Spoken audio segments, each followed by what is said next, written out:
Linking on my brain.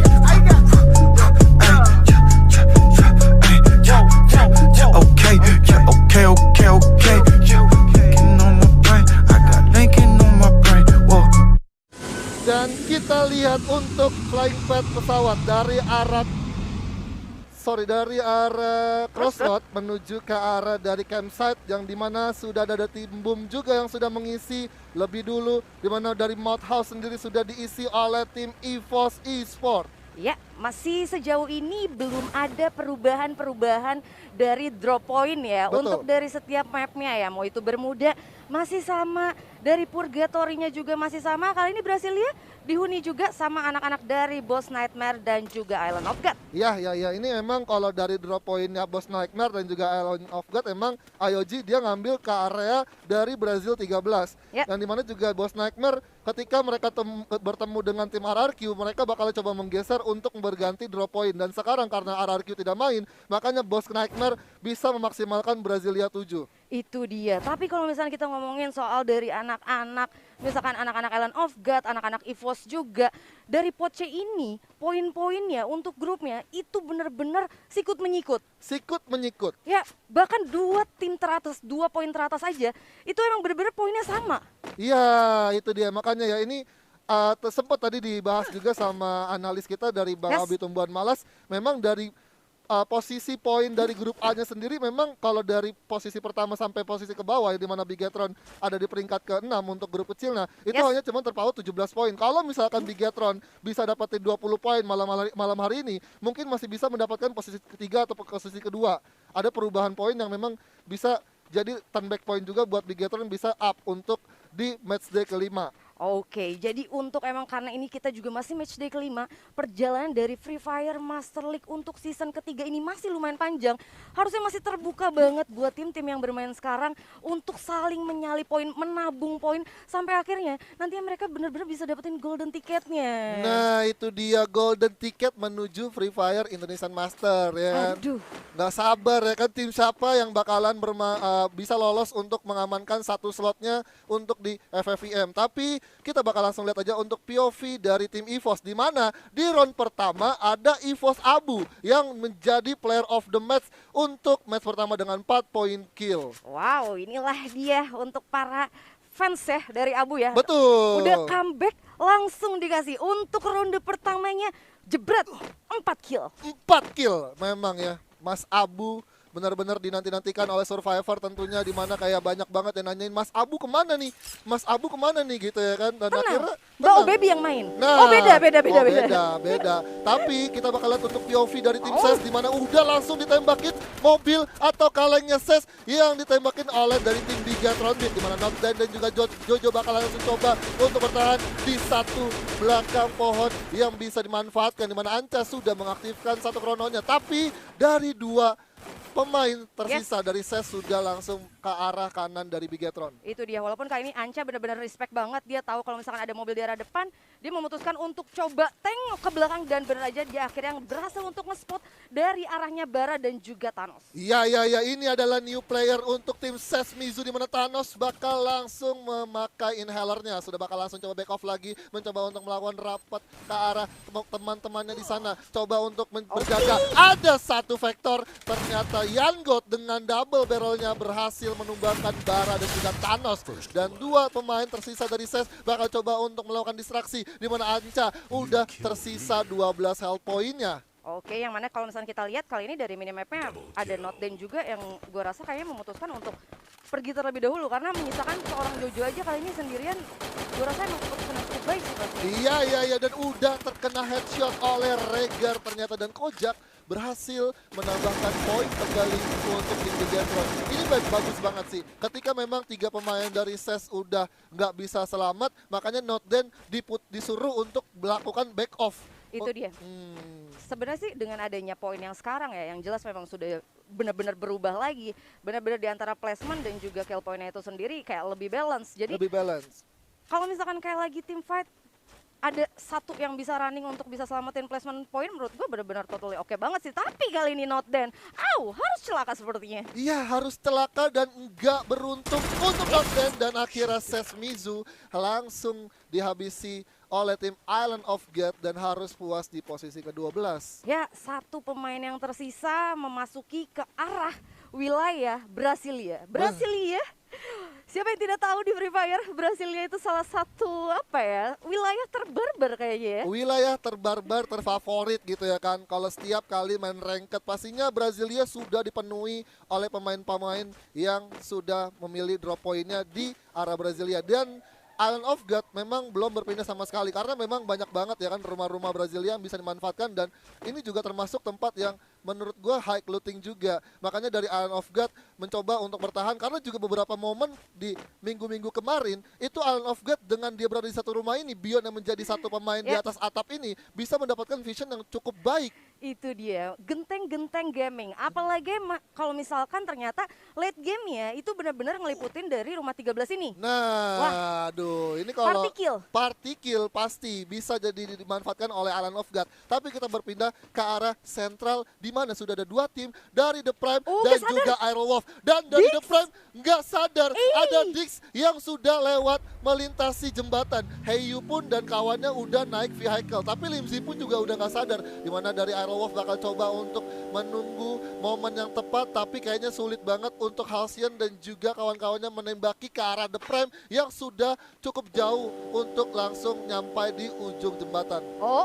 Tapi kali ini sepertinya dari The Prime agak sedikit lagi dan lagi setelah tadi mereka berhasil melewati Aerowolf, mereka harus ketemu sama anak-anak Aura. Iya, harus ketemu sama tim Aura di mana Kezel udah langsung aktifin krononya. Amek bakal langsung coba tapping dengan satu woodpeckernya menuju ke arah Kezel, di mana Heiyu sudah bertahan di satu posisi belakang duonya. Sudah langsung coba ditembakin di gerusannya. Guns dengan M1014-nya berhasil mendapatkan satu knockdown-nya. Limzi dari kejauhan dengan SM8-nya berhasil mendapatkan seorang Pew Easy dan langsung di confirm kill, di mana ada pertukaran pemain, di mana Guns pun juga langsung terknockdown oleh Kezel dengan satu baretanya. Bakal coba tapping lagi, duo yang udah habis. Amek udah cukup kelimpungan, udah nggak bisa mengantisipasi. Ada Faden juga dari kanan, tapi ternyata Limzi yang menjadi save the day untuk tim The Prime mengalahkan tim Aura Esport. Wow, anak-anak dari The Prime ini gue suka banget, mereka punya respect, terus insting juga. Mereka benar-benar paham banget. Sebenarnya dalam satu posisi adalah Aura emang benar-benar notice kedatangan anak-anak The Prime. The Prime yang menggunakan vehicle harus agak sedikit lebih sulit kalau emang mereka benar-benar harus langsung ngeras depan mata dari anak-anak Aura. Iya. Tapi emang benar-benar tadi kita bisa lihat juga ada Limzi juga yang standby di arah batu yang nge-cover benar-benar ke beberapa pemain The Prime, dan satu lagi yang tadi benar-benar ada di tengah anak-anak Aura, dia coba untuk mundur ke belakang dan sama seperti halnya Limzi, dia nge-cover anak-anak yang ada di depan. Good buat The Prime. Iya, itulah makanya posisi dari The Prime ketika dia tahu udah di pressure sama Aura, walaupun ada dua pemainnya yang kena tembak dari vehicle sendiri, mereka nggak cukup panik. Tapi kita tahan dulu, ada Island of God yang bertemu dengan DG Esport, di mana sudah ada pepecahan war lagi yang terjadi, di mana Abax berhasil melakukan seorang hand di sana. Rulgood pun juga langsung terkena knockdown. Bion mencoba untuk melakukan spam granat ke arah rumah Harry Potter yang ada di depannya, di mana DG Esport nggak langsung terkena ledakan yang dilemparkan oleh seorang Bion, dan Lord pun ternyata harus terpick off oleh seorang Azriel 25, di mana Abax sudah melihat pergerakan dari Bion, bakal coba dikejar, nggak akan dikasih lepas. Mau kemana Bion? Bocah Depok mau kemana larinya? Masih dikejar oleh seorang Abax, dan ternyata Bion masih cukup lincah untuk melakukan gocek ke arah tim DG Esport. Ya, yang mana kali ini sebenarnya team fight yang dimiliki sama DG dan juga Island of God, tadi kita bisa lihat DG emang benar-benar full commit. Anak-anak Island of God yang sebenarnya mereka tuh menguasai banget ya sebenarnya. Betul. Brasilia rumah 13, tapi kali ini sayang banget tadi harus kehilangan dari pertama dari seorang Hans sampai akhirnya Rulgood juga. Dan Lord sebenarnya udah coba running bersama dengan Bion. Betul. Tapi harus masih ter-take down, dan Bion pun gue rasa sebenarnya masih ketahuan juga sama anak-anak DG, tapi DG-nya sendiri memutuskan untuk nggak komit karena kalau misalnya kita lihat kali ini di mapnya Brasilia rame banget. Rame banget karena sudah ada Bigetron Beat juga yang sudah langsung mengisi rumah kayu yang ada di Brasilia, di mana sudah ada juga terfokus dari vision seorang Kojak ke arah tim Rosugo, yang dimana Rosugo sendiri sekarang tidak diuntungkan dari segi zona karena harus berlari masuk ke zona selanjutnya untuk melewati tim dari Bigetron. Tapi masih bisa ada satu opsi bisa melewati ke arah dari rumah labirin. Itu dia, bahkan kalau misalkan mau nyusurin pinggir-pinggir air-air juga masih bisa sebenarnya ya. Betul. Karena ada juga satu tim yang sebenarnya punya gameplay untuk menyusuri wilayah-wilayah air itu. Nah, Lupa tapi gue siapa ya. dan Nah, sekarang ini dia. dilakuin sama Rosugo gitu kan. Jadi memang patahan dari yang dimanfaatkan oleh Rosugo benar-benar baik. Dan kita lihat standing round pertama di mana EVOS Esports berhasil mengantongi 20 poin untuk game pertama. Dan Bos Nightmare yang tadi Buya di game pertama itu bisa mendapatkan 17 poin. Oke, yang mana Aerowolf kali ini finish juga di peringkat ketiga, ada Prime, DG Sport, Onyx Olympus. Masih kali ini lebih stabil ya. Biasanya kalau misalkan ada yang ketemu Poche lebih mendominasi gameplay permainannya secara keseluruhan ya. Betul. Tapi kali ini benar-benar kayak stabil, kita lihat ada beberapa sebagian dari pot A juga, ada sebagian juga dari Poche-nya. Iya, itu dia. Makanya ini menjadi menarik banget untuk matchday kelima karena mereka sendiri udah tahu ini udah tengah season ya kan. Jadinya mereka harus benar-benar memaksimalkan performa mereka sendiri sampai pada akhirnya ya gue nggak mau tahu ini 20 poin itu harga mati untuk grup poin kecilnya. Itu dia pastinya ya, semua tuh punya keinginan yang sama untuk bisa berhasil mendapatkan 20 poin ya. Tapi kali ini ternyata walaupun Beyond dilepas untuk mencari tempat perlindungan yang baru, seorang Azriel udah tahu di mana Beyond. Udah bener-bener oke, Beyond di sini. Udah tinggal bener-bener nyari titik poinnya untuk dapetin critical damage ke arah Beyond. Betul banget, dimana dari DG sendiri juga dia nggak mau langsung terburu-buru. Kalau misalkan di rumah kuning itu cuma satu orang, bisa aja skenario-nya adalah DG sendiri udah berpikir bahwa ya mungkin satu yang terlihat itu belum pasti itu satu orang gitu. Masih ada satu squad lagi yang mungkin udah lebih dulu nempatin posisi rumah kuning itu. Jadinya makanya dari DG sendiri masih coba untuk gimana caranya make sure untuk info-info selanjutnya ketika memang Brasilia ini menjadi satu tempat yang dipilih untuk zona selanjutnya. Oke, tapi kali ini sepertinya udah ada yang masuk juga ke arah rumah 13. Ada dari anak-anak Aerowolf juga, yang mana kayaknya DG yang sebenarnya lagi nge-spot ke Bigetron. Ada satu ancaman juga dari belakang, dari anak-anak Aerowolf. Iya, ada satu ancaman juga dari Serigala, dari Aerowolf. Ini juga harus bisa jadi satu aware juga buat tim dari DG, dari mana juga ada bos juga yang udah langsung menghantui ataupun menghujani peluru dari Brazil 13 atau Brazil 7, di mana dari Boom sendiri juga udah langsung membackstab. Beyond langsung memegang satu launchernya, berhasil memakan korban, dan tapi akhirnya Azriel bisa antisipasi seorang Beyond. Ya, yang mana sebenarnya posisi anak-anak DG itu bisa gue bilang enak banget. Mereka dapat vision dari Bigetron juga, mereka dapat vision juga dari anak-anak bos, dan juga bahkan dari satu player Island of God. Tapi sepertinya bakal ada team fight lagi antara Bigetron dan juga EVOS. Iya, ada Bigetron dan juga EVOS, di mana ada sang macan dan juga satu robot Regal menjadi sendiri, dan akhirnya EVOS pun dengan cepat menyelesaikan fight-nya dengan Bigetron. Beat. Yo, EVOS Roar yang lagi nonton, mana suaranya? Langsung di spam komen kalau misalkan ternyata ini tim andalan kalian ternyata finally berhasil untuk comeback. Sekarang kali ini match kedua mereka udah ngantongin 4 kill point. Iya, EVOS Roar, EVOS ya kan? EVOS. Ya, jadi buat kalian survivor pokoknya tetap dukung tim-tim kesayangan kalian, dan ini bakalan menjadi menarik di mana Sam13 dengan satu karnya berhasil langsung knockdown seorang Jafra dengan cukup baik, di mana Boom sendiri pun sudah masuk ke area Brazil 7, di mana dari DG sendiri sudah kena ke backstab oleh EVOS, kayaknya gak bakal ketahuan. Udah mulai mendekat, di mana Fearless berhasil mendapatkan satu knockdownnya atas tim Aerowolf, di mana juga dari DG bakal langsung coba commit maju ke arah rumah pink untuk menghindari tembakan dari Street, tapi Street masih bisa mengenai headshot. Itu apa Bang Manai? Itu headshot di sana. Ada Jafra bakal coba jumpsuit dengan satu baretanya. Oke, masih coba untuk di grup kembali, naik ke rumah Brazil 7, tapi nggak sempat. Mana sempat, keburu telat. Mana sempat, di mana Abu bakal langsung membara, bakal langsung coba majuin dari seorang Azriel. Azriel pun terpojok oleh seorang Kenzo dan langsung di confirm kill, 7 poin kill. Tapi nggak bisa sampai situ karena ada Boom Esports yang langsung mantau di rumah putih. Udah ada Kenzo juga yang bakal langsung coba melakukan satu backup ke arah Abu, di mana Street pun juga langsung coba terobos ke arah rumah putih. Ada seorang Maybe yang menjaga satu pergerakan dari Street. Abu pun terkena down di sana, bakal coba untuk di revive tapi nggak sempat karena Sam13 cukup telat untuk langsung ngebuka glue wall-nya. Ya, yang mana kita juga kali ini masih benar-benar bisa lihat ya titik poinnya.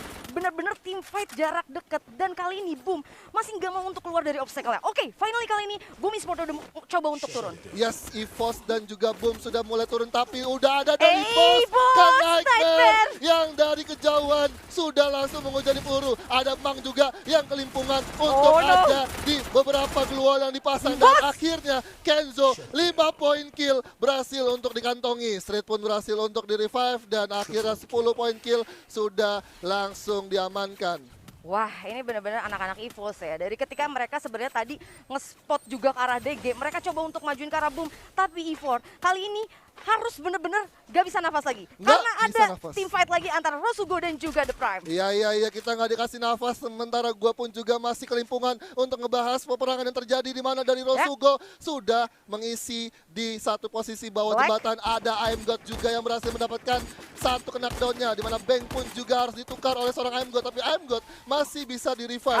Ada satu backup dari Chrono, launcher dari seorang Halcyon nggak mengenai beberapa damage, dan surprise untuk dari Boss Nightmare, di mana Riza berhasil mendapatkan seorang Halcyon, bakal langsung di-confirm kill, tapi ada Onyx Olympus yang mencampuri peperangan dari Arrow Wolf dan juga Boss Nightmare, tapi EVOS dari belakang bakal coba membackstep dari Boss Nightmare. Fearless pun terkena down di sana. Ada satu bareta yang baik sekali dari EVOS M13. Riza pun menjadi lone survivor, udah pecah dari satu krononya, bakal coba back off dulu tapi nggak bakalan dikasih ampun. Dan akhirnya Onyx Jars langsung mendapatkan satu kill, dan akhirnya Boss Nightmare langsung tumbang di peringkat ke-6 sepertinya, di mana dari EVOS bakalan langsung menyelesaikan fight kembali antara tim Arrow Wolf juga, di mana Kenzo dengan double factornya langsung menjatuhi seorang Bang. 14 poin kill. Oh my god, EVOS. 3 tim kali ini kesisa, 9 player yang alive. Dan EVOS kali ini bener-bener comeback-nya udah bisa gue rasa banget.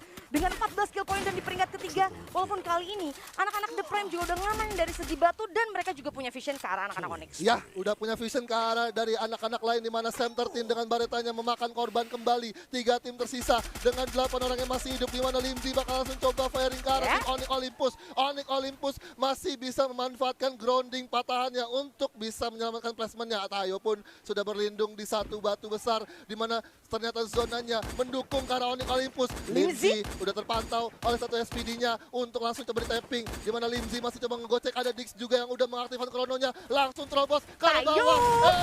Tayo udah langsung di jumpsuit, di mana udah ada Sam 13 juga dari kejauhan dengan baretanya. Wow, nice play banget, nice aim, dan Street pun kembali mendapatkan satu killnya, di mana dari Onyx Olympus menyisakan seorang Gare bakal langsung bertahan. Ada kelas yang terjadi, dan akhirnya EVOS Buya dengan 17 poin kill. Congratulations EVOS.